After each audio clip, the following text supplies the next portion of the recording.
Thank you very much. My question is for President of DRC. Ma question est adressée au président de la RDC. Monsieur le Président, si la sécurité est à l'évidence un gros problème pour vous, si vous étiez capable de résoudre ce problème par vous-même, vous l'auriez fait depuis longtemps. Alors je voudrais savoir pourquoi vous refusez de collaborer au sein des processus de Luanda et de Nairobi afin de trouver une solution durable à cette crise sécuritaire. Je pense que la solution est entre vos mains et qu'il faudrait travailler avec ceux qui sont prêts à vous aider pour résoudre vos problèmes.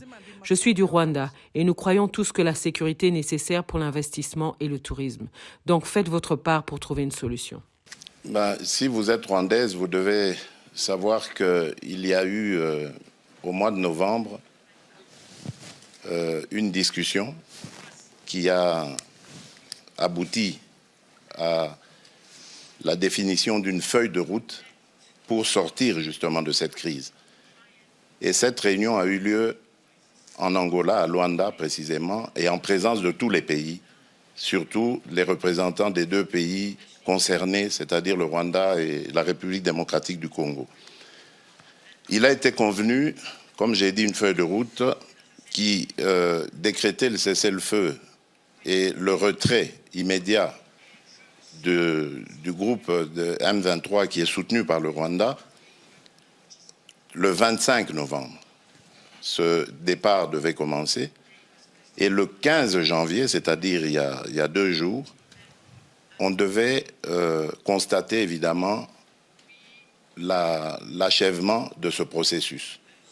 Eh bien, figurez-vous, madame, que le M23, groupe terroriste soutenu par le Rwanda, est toujours dans certaines localités qu'il avait prises à la République démocratique du Congo.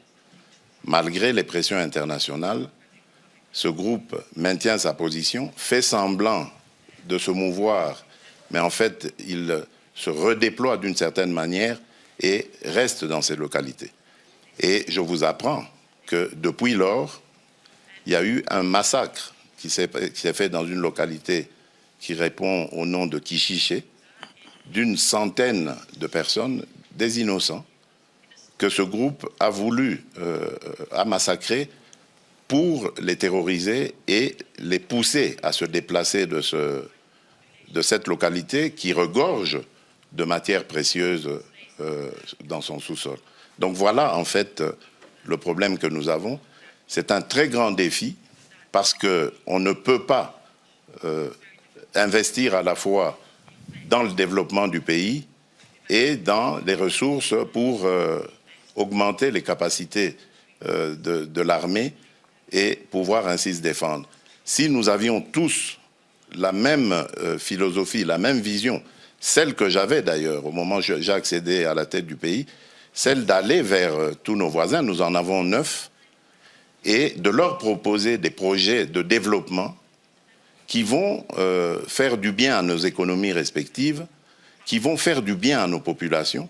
Et je peux vous citer comme ça, pour chaque pays, chacun des 9 voisins que nous avons, quel est le projet dans lequel le projet que j'avais proposé et dans lequel j'invitais que nous nous investissions tous pour aller vers ces échanges commerciaux, économiques et autres qui allaient amener la paix et garantir la stabilité de la région. Mais c'est à cause, évidemment, de certains voisins aux velléités belligérantes que cela est malheureusement impossible à réaliser.